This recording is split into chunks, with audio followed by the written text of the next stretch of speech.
चलिए अब शुरू करते हैं जीव विज्ञान। समझना जरा, बायोलॉजी का एक स्टार्ट किया था टॉपिक पोषण, उसी पोषण पर चल रहे थे और इसके पोषण पर जो हमने आपको जो बातें बताई थी उसी के आगे थोड़ा और बढ़ते हैं और जो भी पॉइंट शेष रह गए थे वो इसमें कवर करते हैं। तो हम कहाँ चल रहे थे, हम एक प्रकार से पोषणता के प्रकार पर चल रहे थे और उसी में हम आ गए थे कि परजीविता किस प्रकार की होती है, कि परजीवी किसको कहते हैं। तो हमने आपसे क्या कहा था कि परजीवी कौन होगा, एक व्यक्ति, जैसे कि हम हो गए होस्ट, मतलब होस्ट कौन, जो कुछ दें प्रदान करें, तो प्रदान करने वाला देने वाला होस्ट हो गया, मतलब जो दावत दे रहा है, भोजन पर बुला रहा है। तो मनुष्य के शरीर में कोई वायरस आ गया, कोई बैक्टीरिया आ गया, तो वो परजीवी है, वो क्या है, हमारे ऊपर आश्रित है और हमारे ऊपर आश्रित होकर के हमसे भोजन भी प्राप्त कर रहा है और बदले में हमको बीमारी भी दे रहा है। वही क्या कहलाता है, परजीवी कहलाता है। बात समझ गए ना, बात समझ गए, सहजीवी नहीं, वो क्या है, परजीवी। तो यहाँ पर हमने पोषण में बताया था कि परजीविता, जो पौधों में जो परजीविता होती है वो दो प्रकार से होती है। जरा समझना कैसे। बात करें तो पौधों की, कि पौधों में जो परजीविता होती है तो वह पौधों में परजीविता दो प्रकार की होती है। जरा समझते चलना किस किस प्रकार से पौधों में परजीविता दो प्रकार से होती है। तो सबसे पहले नंबर पर हमने आपको बताया था, यहाँ पर नाम लिखा था आंशिक परजीवी। यहाँ पर क्या नाम लिखा था, आंशिक परजीवी। जबकि यहाँ पर क्या बताया था कि पूर्ण परजीवी। दो प्रकार की परजीविता होती है, एक आंशिक परजीवी और एक आपको हमने बताया था पूर्ण परजीवी। आंशिक परजीवी का मतलब क्या, आंशिक परजीवी का मतलब था कुछ भोजन दूसरे से प्राप्त करे जबकि कुछ भोजन का निर्माण वह स्वयं कर ले, उसको क्या कहा जाता है, आंशिक परजीवी। जबकि पूर्ण परजीवी का मतलब होता है पूर्ण रूप से दूसरे पर ही निर्भर है, उसी से क्या करेगा, अपने भोजन या खाद्य पदार्थ को प्राप्त करेगा, तो वह पूर्ण परजीविता होती है। यदि कोई कहे तो आंशिक परिभाषा नहीं आती है सर, आप भी समझदार हो, नाम के बल पूछे जाते हैं, तो वही आपको याद रखना है। आंशिक परजीवी समझ में आ गया होगा, पूर्ण परजीवी समझ में आ हो गया। आंशिक परजीवी किसे कहेंगे, जो कुछ भोजन का निर्माण स्वयं करे और बाकी के भोजन के लिए दूसरे पर निर्भर रहे। जो पूर्ण रूप से किसी दूसरे पर भोजन के लिए निर्भर रहे उसको पूर्ण परजीवी कहते हैं। यदि कोई कहे आंशिक परजीवी, तो आंशिक परजीवी दो प्रकार से चलते हैं। किस प्रकार से, एक चलता है तना, मतलब तना जो है वो उसमें आपका परजीविता पाई जाएगी, दूसरी तरफ होता है रूट यानी कि जड़। एक आपका तना रहेगा स्टेम, दूसरी तरफ रहेगा रूट यानी कि जड़।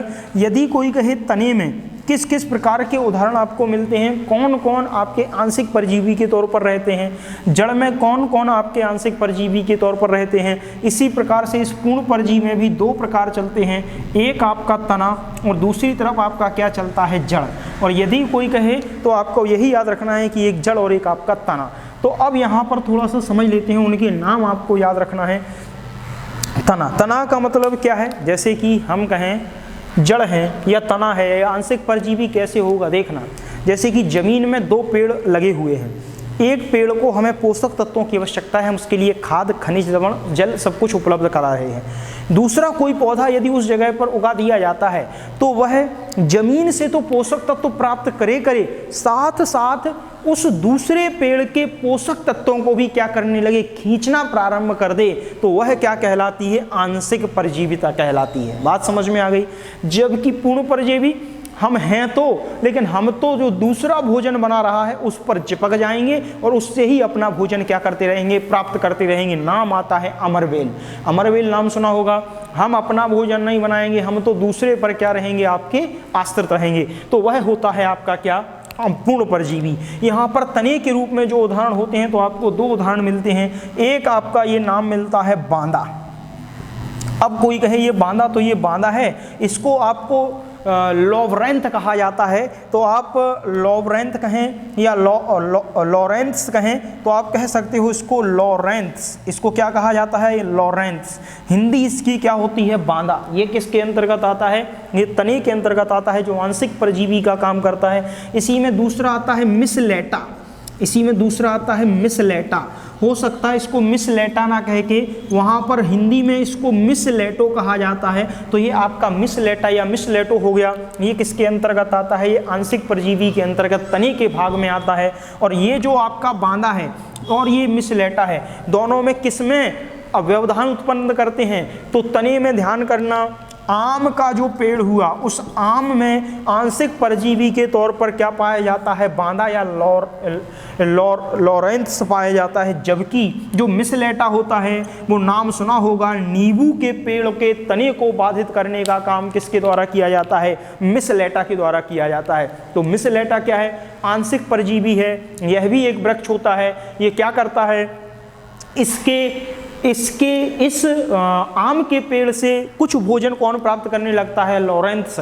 जबकि आपका जो मिसलेटा है यह नींबू के पेड़ से क्या करने लगता है? पोषण को प्राप्त करने लगता है। और धीरे धीरे यदि इसको इस स्थान से नींबू की जगह पर मिसलेटा को नहीं उखाड़ा गया तो ये मिसलेटा क्या कर देगा? इस नींबू को पूर्ण रूप से क्या कर देगा? सुखा देगा। क्यों? अपना भोजन तो स्वयं बनाएगा और नींबू जो भोजन बनाएगा उसको भी ये क्या कर लेगा? उसको भी ग्रहण कर लेगा। इसके बाद आता है जड़। इस जड़ में दो नाम, एक आता है चंदन। देखा होगा चंदन के वृक्ष ये खुद ही स्वयं क्या होते हैं? अपने आप में आंशिक परजीवी का काम करते हैं। जहाँ जहाँ चंदन के वृक्ष होंगे इसके आसपास जो जड़ें फैली होंगी वो काफ़ी दूर तक फैल जाती और इनके आसपास जितनी की जितनी भूमि होगी उसके पूरे के पूरे खनिज लवण को ये क्या कर लेंगी? अवशोषित कर लेंगी। अन्य पेड़ पौधों को क्या कर देती हैं? सुखा देती हैं। दूसरे नंबर पर इसका नाम आता है स्ट्राइगा। तो याद रखना ये स्ट्राइगा भी क्या है? ये स्ट्राइगा याद रखना ये भी आपकी जो जड़ ये जो आपका आंशिक परजीवी के तौर पर किन में लगता है? जड़ों में लगता है। और ये आंशिक परजीवी के तौर पर तो देखा होगा गन्ना या ज्वार। जैसे कि आप गन्ने के खेत में गए, अब आप गन्ने के खेत में गए और गन्ने को आपको खाना है, अब पहुंचे, देखा होगा सबसे पहले तो शुरुआत में कि गन्ने को उखाड़ा। अब गन्ने को उखाड़ा तो कुछ गन्ने बड़े आराम से उखड़ गए, लेकिन कुछ गन्ने को आप बहुत उखाड़ रहे, वो गन्ने उखड़ नहीं रहे, आपके हाथ वाथ छिल गए सब। तो उसको कौन जकड़े हुए हैं? ये स्ट्राइगा की जो जड़ें होती हैं, स्ट्राइगा पौधे, स्ट्राइगा जो पेड़ है, स्ट्राइगा जो पौधा है, उस जमीन के अंदर अपनी जड़ों को काफ़ी दूर तक फैला लेता है। और इस गन्ने की जड़ों में इस प्रकार से गन्ने की जड़ें हैं और इस प्रकार से स्ट्राइगा की जड़ें इसमें क्या हो जाती हैं? नुकीली चुभ जाती। तो इसको चुभ करके इससे पोषण तत्वों को क्या करने लगता है? स्ट्राइगा खींचने लगता है। अब स्ट्राइगा इसको खींचेगा तो बाहर तो एक तो जब आप उखाड़ोगे तो बाहर नहीं आने देगा, साथ साथ स्ट्राइगा क्या करेगा? इसके पोषक तत्वों को निकालेगा। तो आप देखते होगे कोई गन्ना अंदर लाल हो जाता है, कोई गन्ना अंदर पोखला हो जाता है। वो कहाँ गया? उसका भोज्य पदार्थ कहाँ गया? उसमें बिल्कुल भी रस नहीं बचा गन्ने में। उसके रस को कौन खा गया? स्ट्राइगा खा गया। बात समझ में आई कि नहीं? स्ट्राइगा काम क्या है? स्ट्राइगा की जड़ें जमीन के अंदर काफ़ी दूर तक फैल जाती हैं। जिस प्रकार चंदन की जड़ें काफ़ी दूर तक फैल जाती हैं उसी प्रकार से स्ट्राइगा की जड़ें काफ़ी दूर तक फैल जाती हैं। किसके लिए ये परजीवी का काम करती हैं? तो गन्ना व ज्वार के लिए परजीवी का काम करती हैं। गन्ना का पेड़ आप देखे होंगे, गन्ने के पेड़ में जब आप कभी कोई गन्ना उखाड़ते हो तो वो गन्ना आपको क्या मिलता है? क्या तो खोखला मिलेगा, या आप उसको उखाड़ोगे तो वो आसानी से उखड़ेगा नहीं। क्यों? क्योंकि स्ट्राइगा की जड़ें, गन्ने की जड़ें में इस प्रकार से फंसी हुई होती हैं जो उससे चूसकांकों के माध्यम से क्या निकालती हैं? खनिज पदार्थ और भोज्य पदार्थों का अवशोषण करती रहती हैं, गन्ने को पूर्ण रूप से सुखा देती हैं। और आपके गन्ना देखो अंदर या तो लाल पड़ जाएगा या वह सूख जाएगा, उसमें बिल्कुल भी रस नहीं रहेगा, खोखला गन्ना रहेगा। तो ये आपका जो है आंशिक परजीवी के तौर पर याद रखना। जड़ों में लगने वाला आंशिक परजीवी चंदन स्वयं एक वृक्ष है वो भी, और स्ट्राइगा यहाँ पर तने के रूप में बांदा जिसको लॉरेंस कहा जाता है। तीसरा आता है ये मिसलेटो या मिसलेटा जिसको कहा जाता है। इसके बाद आती है बात आपकी पूर्ण परजीवी की। पूर्ण परजीवी में तना में एक नाम आपको मिलता है अमरवेल। ये सबसे अच्छा उदाहरण है, आपने सुना होगा अमरवेल का नाम, आप जानते होंगे। अमरवेल की कहानी सुनी है। जिस भी पेड़ पर लगा रहता है उस वृक्ष को क्या कर देगा? सुखा देगा। क्यों? इस यह चूसकांकों के माध्यम से उस पेड़ के तने में क्या करेगा? पेड़ के तने में चिपक जाएगा और चिपक के ऊपर बढ़ता जाएगा और पूरा का पूरा भोज्य पदार्थ किससे? इसी वृक्ष से क्या करेगा? खींचता रहेगा। इस वृक्ष को सुखा देगा और स्वयं क्या रहेगा? हरा भरा रहेगा। बात समझ गए? तो ये तना के तौर पर कौन सा परजीवी काम करता है वृक्ष में? अमरवेल। यहाँ पर यदि कोई कहे जड़, तो जड़ में भी दो नाम आते हैं। पहला नाम यदि हम कहें तो आता है आपका, यहाँ पर नाम याद रखना, एक नाम आता है ये गठवा और दूसरा नाम इसी में आता है इंदुगी। दूसरा नाम इसी में आता है इंदुगी। और तीसरा नाम यदि कोई कहे रेफेलसिया, नाम सुना होगा ये रेफलेसिया। ये रेफ्लेसिया का नाम भी सुना होगा, ठीक है ना। देखते हैं जरा कैसे। ये 3 प्रकार की जो है ये जड़ों में गठवा की जड़ें, इंदुगी की जड़ें, रेफ्लेसिया की जड़ें, ये सब किसके तौर पर काम करती हैं? आंशिक नहीं, पूर्ण परजीवी के तौर पर काम करती हैं। कैसे?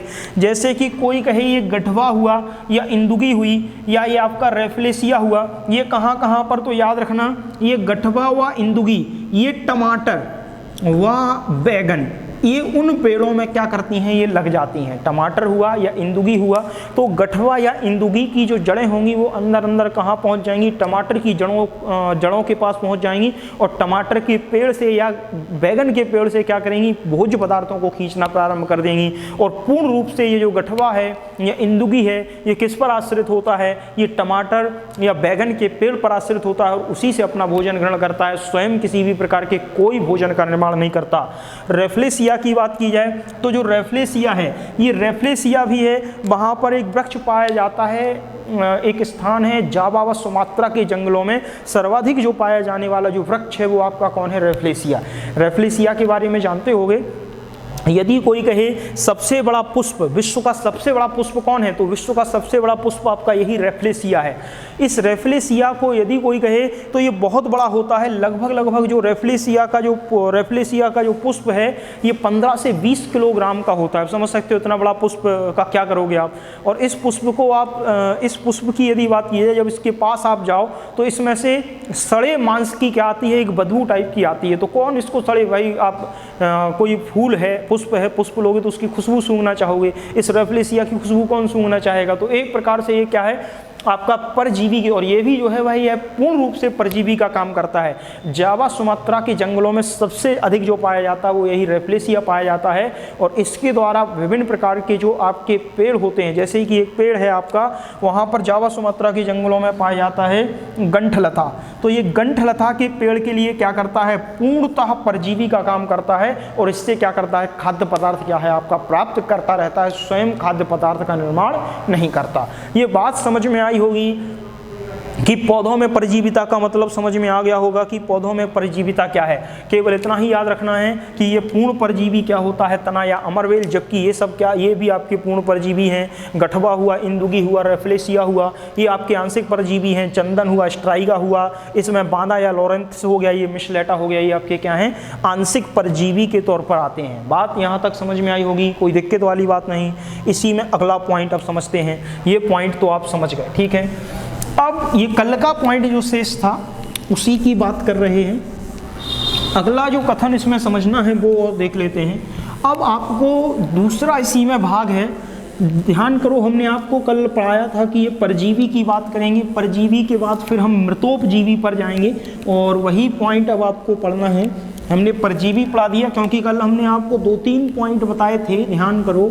एक बताया था परजीवी, एक बताया था सहजीवी, एक बताया था मृतोपजीवी। ये सारे पॉइंट हमने आपको शायद कल पढ़ाए थे। आपको समझ में आया होगा कि क्या क्या पॉइंट हमने आपको पढ़ाए थे।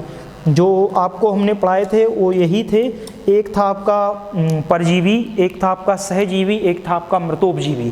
तो अब सहजीवी भी पढ़ना है और मृतोपजीवी भी पढ़ना है। तो पहले हम मृतोपजीवी पढ़ लेते हैं, फिर उसके बाद सहजीवी पढ़ लेंगे, क्योंकि सहजीवी जो है वो लंबा टॉपिक है। मृतोपजीवी थोड़े से 2 लाइनों में सिमट जाएगा। तो मृतोपजीवी को पहले पढ़ लेते हैं, उसके बाद फिर लौट के आएंगे किसके ऊपर? सहजीवी पर। तो सहजीवी से बहुत प्रश्न बनते हैं, सहजीविता के उदाहरण कई देखने को मिलते हैं। कोई भी एग्जाम हो, सभी एग्जामों में ये जो आपका है सामान्य विज्ञान के तौर पर पूछा जाता है। तो चलिए यहाँ पर नेक्स्ट पॉइंट है आपका, वो समझते चलना। और अगला जो पॉइंट है उसको देखते हैं, सुनिए। यदि कोई कहे यहाँ पर मृतोपजीवी कि मृतोपजीवी क्या है, ये मृतोपजीवी पहले हम पढ़ा रहे हैं, फिर मृतोपजीवी को पढ़ाने के बाद फिर हम आपको क्या पढ़ाएंगे? सहजीवी पढ़ाएंगे। तो मृतोपजीवी की बात की जाए कि मृतोपजीवी किनको कहते हैं, तो सुनना जरा, मृतोपजीवी के बारे में समझते हैं। ऐसे जीव जो पोषण के लिए सड़े गले खाद्य पदार्थों या सड़े गले जीव या सड़े गले वनस्पतियों पर क्या रहते हैं? निर्भर रहते हैं। और उनको अपघटित करके क्या करते हैं, उनसे पोषक पदार्थों को प्राप्त करते हैं, वही क्या कहलाते हैं, आपके मृतोपजीवी कहलाते हैं। ये तो आपको पता ही है कि मृतोपजीवी सड़ा गला कोई जानवर है, सड़ा गला कोई पौधा है, उससे जो अपने खाद्य पदार्थ, उसको खाद्य पदार्थ के रूप में जो भी यूज करता है और उससे अपने भोजन को प्राप्त कर लेता है, वही क्या कहलाते हैं, मृतोपजीवी कहलाते हैं। मतलब क्या, मरे हुए सड़े गले जीव जंतुओं पर जो अपना जीवन यापन निर्भर करते हैं, उनको ही क्या कहा जाता है, मृतोपजीवी कहा जाता है। जरा समझना, इसमें एक पॉइंट आपको समझना है, ये क्या करते हैं, सड़े गले भोज्य पदार्थों पर या सड़े गले पदार्थों पर ही अपना पोषण क्या करते हैं, उन्हीं से क्या करते हैं, ये पोषण को प्राप्त करते हैं। अब यहाँ पर थोड़ा सा पॉइंट आपको ये समझना है कि ये क्या करते हैं, जो जीव होते हैं, जैसे कि कोई आपका जीव हो गया, मान लिया कि जो यहाँ पर जो ये पोषण है, जैसे कि कोई सड़ा गला आपका जीव है, देखना जरा, सड़ा गला कोई भी जीव है, इस सड़े गले जीव की यदि बात की जाए तो सड़े गले जीव से कोई दूसरा जो जीव है वो क्या कर रहा है, पोषण को प्राप्त कर रहा है। क्या कर रहा है, पोषण को प्राप्त कर रहा है। अब जब यह पोषण को प्राप्त करेगा तो यहाँ पर एक पॉइंट पूछी जाती है, जो पोषण, ध्यान रखना, पोषण में जो भोजन है वह, जो पोषण में जो भोजन है, जैसे कि इस भोजन को इस जीव के द्वारा क्या किया जाएगा, इस किसी अन्य, चाहे वो जीव हो या किसी भी प्रकार का जो जीव होगा, उस जीव के द्वारा इस पोषण को इससे ग्रहण किया जाएगा या इससे प्राप्त किया जाएगा। तो इसमें ये बात आपको याद रखनी है कि यहाँ पर जो जीव है उसके पोषण में जो भोजन है वो इसके शरीर में अंदर प्रवेश नहीं करता, ये क्या करता है, बाहर से ही इस पोषण को अपघटित कर देता है। ध्यान रखना, बाहर से ही क्या कर देता है, अपघटित, और उसके अपघटित करने के बाद उससे क्या प्राप्त कर लेता है, ऊर्जा प्राप्त कर लेता है, वही आपके क्या कहलाते हैं, मृतोपजीवी कहलाते हैं। बात समझ में आ रही होगी, फिर से समझना, जो सड़ा गला जीव है उससे किसी अन्य जीव को पोषण प्राप्त करना है, तो पोषण प्राप्त करने के लिए ध्यान रखना, केवल ये जो आपका जो जीव है यदि ये इस पर आश्रित है तो बाह्य रूप से ही ये क्या करता है, इसको अपघटित करता है, अपघटित करके मृदा में मिला देता है, और उसके अपघटन से ही ये सड़ा गला जो भी पदार्थ है इस जीव के अंदर शरीर में प्रवेश नहीं करता, इसको बाह्य रूप से ही ये क्या कर देता है, अपघटित कर देता, और अपघटन करने के से ही उसके पास क्या पहुंच जाती है, पोषण यानी एनर्जी पहुंच जाती, ऊर्जा पहुंच जाती, उससे ही इसका काम क्या है, चलता रहता है। ये है आपका मृतोपजीवी जो पोषण में चलता है। बात समझ में आई कि नहीं, ये अपने पोषण किससे प्राप्त करते हैं, अपघटन से प्राप्त करते हैं। किससे प्राप्त करते हैं, अपघटन से। डायरेक्ट ये सड़े गले जो आपके जीव जंतु हैं इनको शरीर के अंदर नहीं ले जाते, इनके अपघटन से, जो अपघटित होने के बाद जो ऊर्जा बचती है उसका प्रयोग किसके तौर पर करते हैं, अपने पोषण के तौर पर इसका प्रयोग करते हैं। बात समझ में आई कि नहीं, बात समझ में आई कि नहीं, बात समझ में आई कि नहीं, बताइए सर। अब यदि कोई कहे मुख्य रूप से क्या, तो विभिन्न प्रकार के नाम हैं, जैसे कि ध्यान करो, एक आपका मशरूम हो गया, ईस्ट हो गया, ये सारे नाम हैं, ठीक है ना, कवक हो गया, ये सब क्या है, इसी के तो नाम हैं। चाहे मशरूम हो, चाहे ईस्ट हो, चाहे कवक हो, ये सब क्या हैं, आपके मुख्य रूप से ये मृतोपजीवी का काम करते हैं। और भी इसमें नाम जो हैं आपके पूछे जाते हैं। कुछ बैक्टीरिया भी इसमें क्या होते हैं, आपके शामिल होते हैं। तो चाहे कोई भी नाम हो, चाहे बैक्टीरिया हो, चाहे ईस्ट हो, चाहे कवक हो, चाहे फंगई हो, ये सब किसके अंतर्गत रहेंगे, इसी के अंतर्गत रहेंगे। कवक हो, मशरूम हो, ईस्ट हो, बैक्टीरिया हो, ये सब किसके अंतर्गत रहेंगे, इसी के अंतर्गत। बात समझ में आई कि नहीं। पोषक तत्वों को किस प्रकार से प्राप्त करता है, सड़े गले भोज्य पदार्थ को अपघटित करके उसके अपघटन से जो पोषण प्राप्त करता है वही आपके क्या कहलाते हैं, मृतोपजीवी कहलाते हैं। इसके बाद यदि कोई कहे तो यहाँ पर आपको याद रखना है कि भोजन इसके शरीर के अंदर नहीं जाएगा, यह भोजन को क्या करेगा, इस भोजन को शरीर में अंदर नहीं ले जाएगा अपने, बाहर से ही इसको क्या कर देगा, अपघटित कर देगा। और बाहर से अपघटित करने के बाद उससे जो पोषक तत्व प्राप्त होंगे उन पोषक तत्वों को ये क्या कर लेगा, एब्जॉर्ब मतलब एनर्जी के रूप में प्राप्त कर लेगा। हमें भोजन से ऊर्जा या पोषक तत्व प्राप्त करने के लिए उसको शरीर के अंदर प्रवेश कराना पड़ता है, जबकि मृतोपजीवी के अंदर ऐसा नहीं होता। अब इसके बाद पढ़ते हैं सहजीवी, ठीक है ना, ये हो गया। अब इसके बाद पढ़ते हैं, क्योंकि इसमें से ज़्यादा कुछ आएगा भी नहीं तो आपको परेशान भी नहीं होना है। अब हम इसको डिटेल में फिर जब कभी पढ़ाएंगे तो मृतोपजीवी यहाँ से पूछा भी नहीं जाता विशेष तौर से, बस केवल 2 लाइन की बात थी। अब आइए आप सहजीवी पर। सहजीवी ये इम्पोर्टेंट है, और ये इम्पोर्टेंट मान के चलिए आप सुनो। सहजीवी की बात की जाए कि सहजीवी के बारे में क्या करना है, तो हमें यहाँ सहजीवी के बारे में तो पढ़ना है, लेकिन सहजीवी प्रकार का पोषण देख रहे हैं कि सहजीवी प्रकार का पोषण क्या होता है। जैसे अभी देखा मृतोपजीवी का पोषण कि किस प्रकार से मृतोपजीवी हैं जो है वह पोषण को प्राप्त करते हैं, तो बाहर से ही अपघटित कर देते। उसी प्रकार से सहजीवी जो जीव जंतु होते वो किस प्रकार से पोषण को क्या करते हैं, प्राप्त करते हैं। तो जरा यहाँ समझना कि यहाँ पर जो पोषण है आपके विभिन्न प्रकार से पोषण क्या है यहाँ पर भी प्राप्त किया जाता है। जैसे हमने आपको बताया था परजीवी कई प्रकार के होते, ठीक उसी प्रकार से सहजीविता के कई उदाहरण आपको देखने को मिलते हैं कि किस प्रकार से सहजीवी के माध्यम से ये पोषण को प्राप्त करेगा।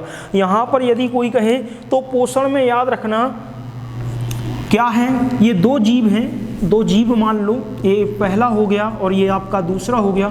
दोनों क्या करेंगे, साथ साथ जीवन यापन करेंगे और साथ साथ जीवन यापन करेंगे, एक दूसरे को लाभ भी पहुंचाते रहेंगे।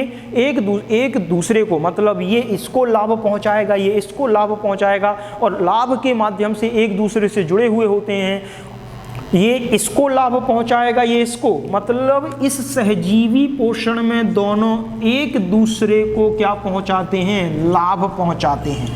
एक दूसरे को लाभ होना जरूरी है। केवल एक को यदि लाभ हुआ और दूसरे को यदि लाभ नहीं हुआ, दूसरे को हानि हुई, तो वह क्या बन जाएगा, वह आपका परजीवी बन जाएगा। क्यों, होस्ट हो गया, वो केवल आपका प्राप्तकर्ता हो गया, जबकि इसमें दोनों के दोनों एक दूसरे को क्या करते हैं, लाभ पहुंचाते हैं। तो लाभ पहुंचाने का मतलब है कि यही आपका किसका प्रकार हो गया, सहजीवी का हो गया। दो जीव आपस में रहकर जब एक दूसरे को लाभ पहुंचाते हैं, तो इस प्रकार का जो उदाहरण है वो किसके अंतर्गत आता है, सहजीवी के अंतर्गत आता है। अब यदि कोई कहे तो यहाँ सबसे पहला नाम ध्यान करो, मनुष्य की जो आंत है, उस मनुष्य की आंत में ही रहने वाला एक जीव है। उस जीव का नाम क्या है, मनुष्य की आंतों में एक जीव रहता है, याद रखना, इसका नाम जो है एसेरिका, ठीक है ना। तो याद रखना एक जीव है एसेरिका कोली, ये जीवाणु है, एसेरिका जीवाणु। ये जो जीवाणु है ये क्या करता है, मनुष्य की आंत में रहता है, और मनुष्य की आंत में रहता है तो ये क्या करता है, मनुष्य की आंत में ये एसेरिका कोली जीवाणु रह के ये मनुष्य के शरीर में आंत में उपस्थित रहता है। अब कोई कहे आंत में उपस्थित है तो एक प्रकार से ये तो आपको नुकसान करेगा, लेकिन नहीं, ये मनुष्य के आंत में रहकर जो जीवाणु है ये नुकसानदायक नहीं है, ये फायदेमंद होता है। क्यों, मनुष्य के पाचन की क्रिया में ये क्या करता है, भोजन को पचाने में सहायता प्रदान करता है। तो मनुष्य को भोजन पचाने में सहायता प्रदान की, मनुष्य को लाभ हुआ, उसके बदले में जो भोजन को पचाने में मदद करता है तो उससे कुछ ऊर्जा ये स्वयं भी प्राप्त करता रहता है। क्यों, मनुष्य ने जो भोजन खाया है उस भोजन को पचाने में मदद कौन कर रहा है, एसेरिका कोली जीवाणु। तो ये भी लाभान्वित हो रहा है और मनुष्य भी लाभान्वित हो रहा है, क्योंकि मनुष्य का भोजन पच रहा है। तो ये जो होता है मनुष्य और मनुष्य की आंत में पाए जाने वाले एसेरिका कोली जीवाणु में कौन सा संबंध देखने को मिलता है, तो सहजीवी प्रकार का पोषण देखने को मिलता है। बात समझ में आई है। इसके बाद दूसरा नाम सुनिए, बात समझ में आ रही कि नहीं, ये बात समझ में आ रही कि नहीं, ठीक है। इसी प्रकार से अगला देखो जरा, राइजोबियम नाम सुन, ये सब वही नाम हैं जो मोस्ट इंपोर्टेंट हैं, जो पेपर में पूछे जाते हैं, बस केवल इतने ही आपको याद रखने हैं। दूसरा नाम आता है राइजोबियम।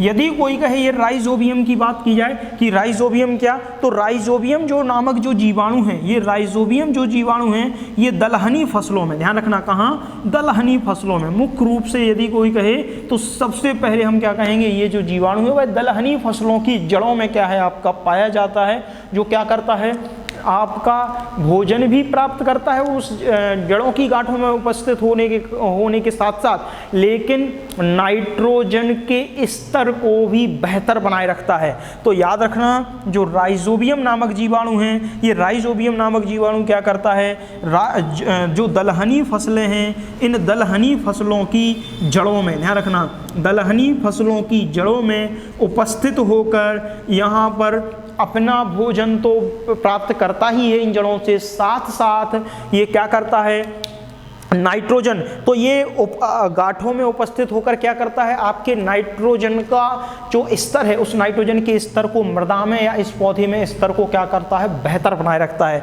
आप कह सकते हो कि नाइट्रोजन के स्थिरीकरण के लिए, याद रखना जो आपका नाइट्रोजन है, इस नाइट्रोजन के स्थिरीकरण के लिए, किसके लिए? स्थिरीकरण के लिए कौन सा जीवाणु सहायक होता है? तो आपका दलहनी फसलों की जड़ों में उपस्थित होने वाला राइजोबियम नामक जीवाणु नाइट्रोजन के स्थिरीकरण में क्या करता है? महत्वपूर्ण सहायता प्रदान करता है।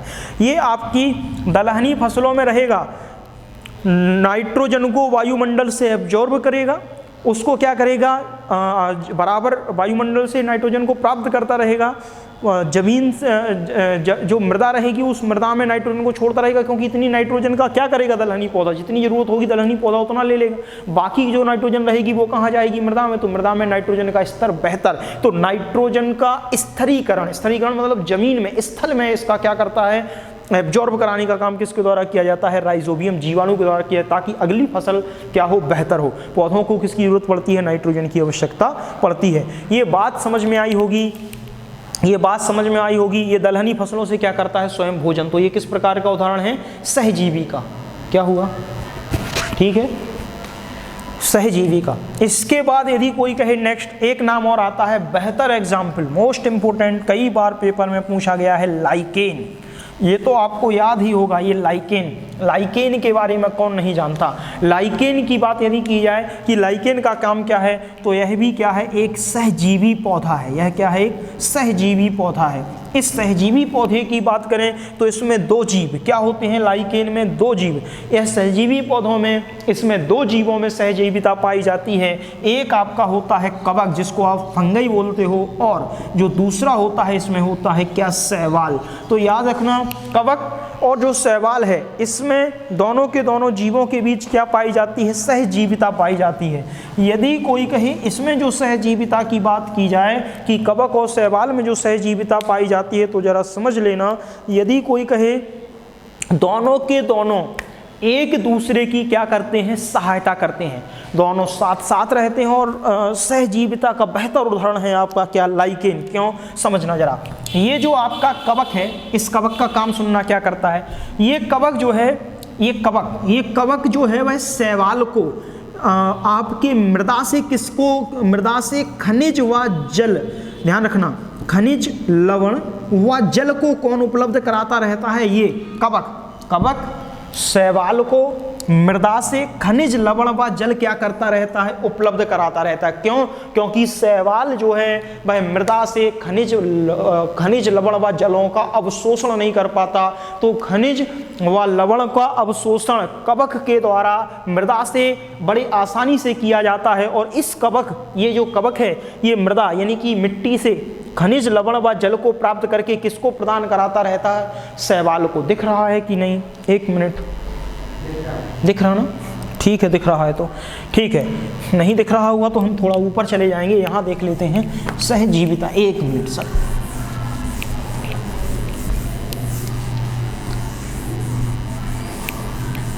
देखना जरा, ये देखो, ये जो लाइकेन है, ये लाइकेन में दो प्रकार के जीवों में सहजीविता देखने को मिलती है। एक आपका कवक और दूसरा होता है आपका क्या? शैवाल। इस कवक शैवाल में क्या होता है? ये जो कवक है ये मृदा से यानी कि मिट्टी से क्या करता है? आपका जल व खनिज लवण, ये जल व खनिज लवण को क्या करता है? आपका प्राप्त करता है। और जल व खनिज लवण को प्राप्त करके किसको देता है? शैवाल को। और ये शैवाल क्या करता है? शैवाल खाना बनाने का काम करता है। शैवाल खाना बनाता है और खाना बना के किसको दे देता है? कवक को। तो बात समझ में आई। खनिज लवण ये शैवाल प्राप्त नहीं कर सकता था, खनिज लवण को मृदा से कवक ने प्राप्त किया, खनिज लवण को पहुंचा दिया शैवाल के पास, शैवाल ने खाना तैयार किया, खुद खाया और इसको भी खिलाया। तो क्या हो गई? सहजीविता का उदाहरण देखने को मिला। तो याद रखना, ये उदाहरण भी आपका क्या है? पूछा जाता है। क्यों? ध्यान रखना, शैवाल के पास क्या है? शैवाल के पास होता है हरित लवक। ध्यान रखना, शैवाल के पास क्या है उपस्थित? क्लोरोफिल। और जिसके कारण ये क्या करता है? हरित लवक या क्लोरोफिल की उपस्थिति के कारण यह क्या करता है? भोजन बनाने लगता। लेकिन इसके पास क्लोरोफिल नहीं होता, इसके पास क्या होता है? केवल मृदा से केवल खनिज लवणों को प्राप्त करने का एक संसाधन। तो ये खनिज लवण इसको देगा, ये भोजन बना के खुद खाएगा, इसको देगा। तो किसका उदाहरण देखने को मिलता है? सहजीविता का उदाहरण देखने को मिलता है। ये बात यहाँ तक समझ में आई कि नहीं? पहले बताओ। ये बात यहाँ तक समझ में आई कि नहीं?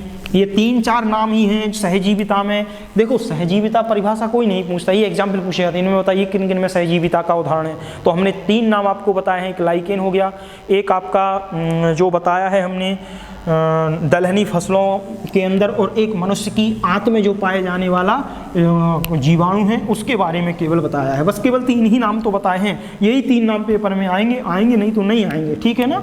बात समझ में आए? सबसे ज़्यादा यही पूछा जाता, इसके पहला वाला पूछा जाता दलहनी फसल, मनुष्य की आंत वाला भी यदा कदा कभी पूछ लिया जाता। तो ये 3 याद रखना मोस्ट इंपोर्टेंट। देखो हमने फिर कहा ये मान के चलो ये सब की पॉइंट हैं जो पेपर में पूछे जाते हैं। आपकी जो यूपी टीईटी का एग्ज़ाम होगा इससे बाहर कुछ नहीं आएगा, प्राइमरी सुपर टेट का भी एग्ज़ाम होगा तो उसमें भी इससे बाहर कुछ नहीं होगा, यहाँ तक कि जूनियर की बायोलॉजी में भी हम पूरी कोशिश करेंगे कि इससे बाहर कुछ नहीं होगा। बात समझ गए ना? तो ये मान के चलना तीनों को एक साथ लेके चल रहे हैं और आपको पूरा कंप्लीट इसको पढ़ना है। बिल्कुल टाइम है अभी हमारे पास और बहुत टाइम है अभी पढ़ाने के लिए आपको, तो बिल्कुल तसल्ली से आप पढ़िए इसको। जैसे ही इस पोर्शन को ख़त्म करेंगे, पोर्शन पे जितने भी प्रश्न हैं वो सारे प्रश्न हम आपको करा देंगे, PDF आपको दे देंगे, आप कर लेना, हम उसको एक्सप्लेन कर देंगे, ठीक है ना? समझ गए? चलिए आगे। अब बात आती है इसी में नेक्स्ट पॉइंट आता है, एक और नाम मिलता है कवक मूल। ये कवक मूल क्या है? नाम सुना होगा, नहीं सुना तो अब सुन लेते हैं। ये कवक मूल क्या है? सुनिए जरा। कवक मूल की बात की जाए तो ध्यान रखना, इस कवक मूल के अंदर भी सहजीविता का संबंध देखने को मिलता है। ये कवक मूल क्या होता, तो थोड़ा कवक मूल के बारे में समझ लेते हैं। सुनिए, जो ये इम्पोर्टेंट है, मतलब जितने उसमें बन सकते सहजीविता पर उदाहरण जितने पेपर में आपको आप पूछे जा सकते वो सब। कवक मूल का मतलब क्या है? कवक मूल बड़े बड़े पौधों की जड़ों में पाए जाते हैं, और बड़े बड़े पौधों की जड़ों में पाए जाते हैं तो वहाँ पर ये सहजीविता का काम करते हैं। कैसे? समझना। ये जो आपके बड़े बड़े पौधों की जड़ों में, बड़े बड़े पौधों की जड़ों पर ध्यान रखना, जो आपके बड़े बड़े पौधे हैं, जैसे कि ये कोई बड़ा पौधा है, इस पौधे की जो जड़ें हैं, इस पौधे की जड़ों में ये क्या है, आपके कवक पाए जाते हैं। तो इन जड़ों पर क्या होती हैं? ये आश्रित होते हैं। समझना जरा।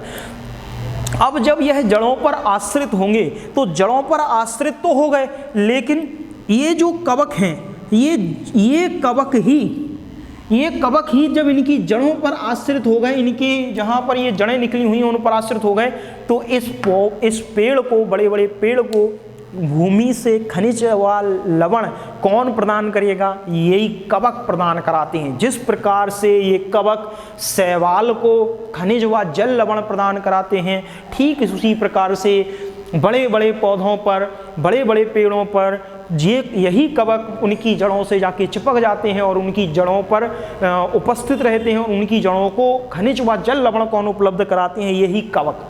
अब जब ये कवक खनिज लवण उपलब्ध करा रहे हैं, ध्यान रखना, कवक ने क्या उपलब्ध कराया? खनिज लवण उपलब्ध कराया।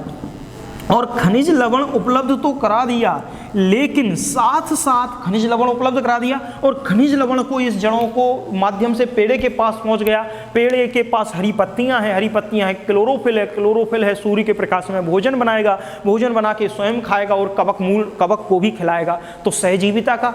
लेकिन क्या बड़े बड़े पौधों की जड़ें क्या मृदा से आपकी खनिज लवण प्राप्त नहीं कर सकती? कर सकती है, क्यों नहीं कर सकती? तो फिर जब कर सकती हैं तो फिर इन कवक की क्या जरूरत है जो इनकी वृक्षों पर चिपक गई है? बात समझिए, इनकी कवकों की क्या आवश्यकता है? भाई आपको क्रॉस क्वेश्चन नहीं आते हैं, हम खुद ही क्रॉस क्वेश्चन कर लेते हैं। ये कवक जो हैं ये पेड़ की जड़ों पर चिपक गए हैं, तो क्या बात है, क्या ये पेड़ों की जड़ें क्या स्वयं मृदा से खनिज लवण प्राप्त नहीं कर सकती? प्राप्त कर सकती। लेकिन बड़े बड़े पेड़ों की जड़ें भी क्या होंगी? बड़े बड़े पेड़ों की जड़ें भी विशाल होंगी। अधिक मात्रा में खनिज व जल लवणों का अवशोषण किया जाएगा। अधिक खनिज, अधिक जल पेड़ के पास पहुंचा है, वह क्या भोजन के रूप में सारा उपयोग कर लेगा? जवाब है नहीं। बाकी का जो जल है वो वाष्पोत्सर्जन की क्रिया से कहाँ चला जाएगा? वायुमंडल में चला जाएगा। तो बाकी की जो मृदा है, मृदा में से खनिज लवण जल्दी ही क्या हो जाएगा? गायब। अन्य पेड़ पौधे भी सूख जाएंगे, मृदा भी क्या हो जाएगी? जो जमीन है वह भी क्या हो जाएगी? उपजाऊ नहीं रहेगी, वह भी बंजर हो जाएगी, जल्दी पानी की कमी हो जाएगी, भूमि का स्तर कम हो जाएगा। इन सब की व्यवस्था को मेंटेन करने के लिए, व्यवस्थित करने के लिए इनकी जड़ों पर कौन चिपक जाते हैं? कवक मूल। बात समझ गए? कौन चिपक जाते हैं? इनकी मूल, यानी कि मूल मतलब जो रूट है, उनकी जड़ों पर कवक चिपक जाते हैं, जो उनको उतना ही पानी एब्जॉर्ब करने देते हैं, उतना ही पानी उपलब्ध कराते हैं जितनी की आवश्यकता क्या हो? पेड़ को हो। तो बड़े बड़े पेड़ अधिक मात्रा में पानी एब्जॉर्ब ना करें, इसके लिए ये कवक इसके साथ तो सहजीविता का संबंध दर्शाते ही हैं, साथ साथ प्रकृति को होने वाले असंतुलन से भी क्या करते हैं? ये कवक बचा लेते हैं। क्यों? किसी मृदा में बड़े बड़े पेड़ हैं तो सारा का सारा पानी वो एक बार में एब्जॉर्ब कर लिया। आप देखते होंगे जहां वो कहते हैं कि पानी अधिक बरसेगा, पेड़ लगाओगे, वृक्ष लगाओगे, अधिक पानी बरसेगा। क्यों? पेड़ों के द्वारा मृदा से पानी को अवशोषण किया जाएगा। जब सूर्य की रोशनी पड़ेगी तो वही पानी बाष्पोत्सर्जन की क्रिया के माध्यम में बादल बनेगा, वही बादल आके फिर बरसेगा। तो अधिक बाष्पोत्सर्जन ना हो, एक नियंत्रित रूप में बाष्पोत्सर्जन हो, जिसके लिए ये कवक क्या करते हैं? पृथ्वी पर जल का संतुलन स्थापित करने के लिए भी क्या करते हैं? यहाँ पर महत्वपूर्ण योगदान निभाते हैं। साथ साथ ये सहजीविता का उदाहरण भी देखने को मिलता है। तो दोनों बातें याद रखना। याद क्या रखना है कि पानी की उपलब्धता जमीन के अंदर बनी रहे, पहला काम। दूसरा, अन्य पेड़ पौधों के लिए भी पानी क्या है? मृदा के अंदर बना रहे। नहीं बड़ा पेड़ पूरा पानी खींच ले, बाकी के प्यासे मर गए। अब देखो एक बाहुबली व्यक्ति गया, अब जो छोटे मोटे दुबले पतरे होंगे, अगर पुलिस प्रशासन नहीं हुआ तो पूरे उस पर बाहुबली ही शासन करेगा। बात समझ गए ना? क्यों? वो दुबले पतरों को कुछ करने नहीं देगा, जो हो सब उसका, जो हो सब उसका। तो उसके लिए व्यवस्था करने के लिए पुलिस है। यहाँ पर ये पेड़ पूरा पानी एब्जॉर्ब ना कर पाए मृदा से, तो उसके लिए अन्य छोटे छोटे जो पेड़ हैं बेचारे, ये जो छोटे छोटे पेड़ हैं, ये छोटे छोटे पेड़ हैं, इन छोटे छोटे पेड़ों के लिए पानी बना रहे, तो उसके लिए कवक मूल उपस्थित। बोले खींचो, तुम कितना खींच सकते हैं, हम उतना ही तो तुम्हें देंगे जितना हम तुम्हें एब्जॉर्ब कराएंगे जमीन से। बात समझ गए? समझ में आई होगी। तो कवक मूल भी किसका काम करता है? बड़े बड़े पेड़ों के साथ इनके में भी सहजीविता देखने को मिलती है। ठीक है ना? याद रखना, ये भी इंपॉर्टेंट है। कोई दिक्कत तो नहीं, यहाँ पर कोई दिक्कत तो नहीं। ठीक है, अब जरा आगे पॉइंट पढ़ते हैं। कितना टाइम हुआ सर? 35। ठीक है, थोड़ा और चलते हैं। ठीक है सर।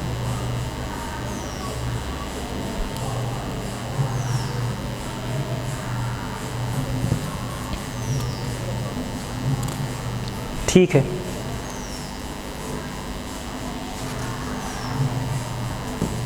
ठीक है, ये हो गया, ये भी हो गया। ठीक है, ठीक है, ये तो हमने कवक और ये समझा ही दिया, कोई दिक्कत तो नहीं है इसमें। ठीक है, ठीक है, ठीक है। यहाँ पर ध्यान रखना, ये जो शैवाल है ये हरितलवक मतलब क्लोरोफिल। क्यों? क्योंकि इसके पास जो है, ध्यान रखना, जो आपका शैवाल है ये खाना क्यों बनाता?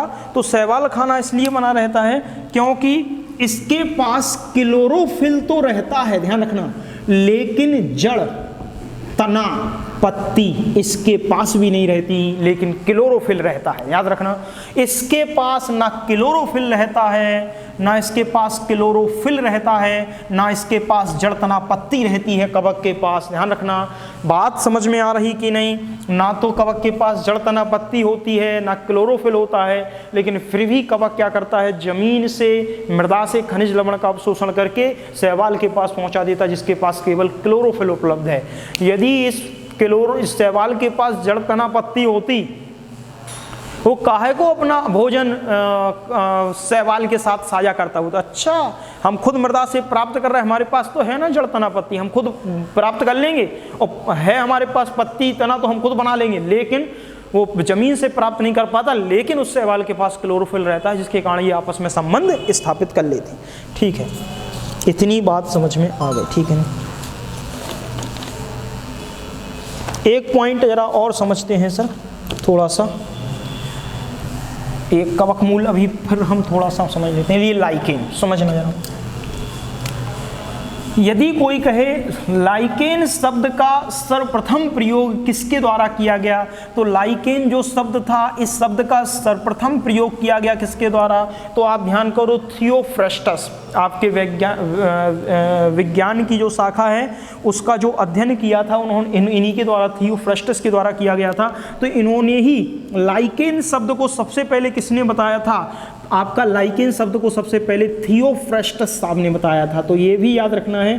थियोफ्रेस्टस के द्वारा सबसे पहले किसको बताया गया, तो थियोफ्रेस्टस के द्वारा सबसे पहले थियोफ्रेस्टस के द्वारा लाइकेन के बारे में लाइकेन के बारे में सबसे पहले लाइकेन शब्द को किसने दिया, तो लाइकेन शब्द का सर्वप्रथम प्रयोग लाइकेन शब्द का सर्वप्रथम प्रयोग किसके द्वारा किया गया, थियोफ्रेस्टस के द्वारा किया गया।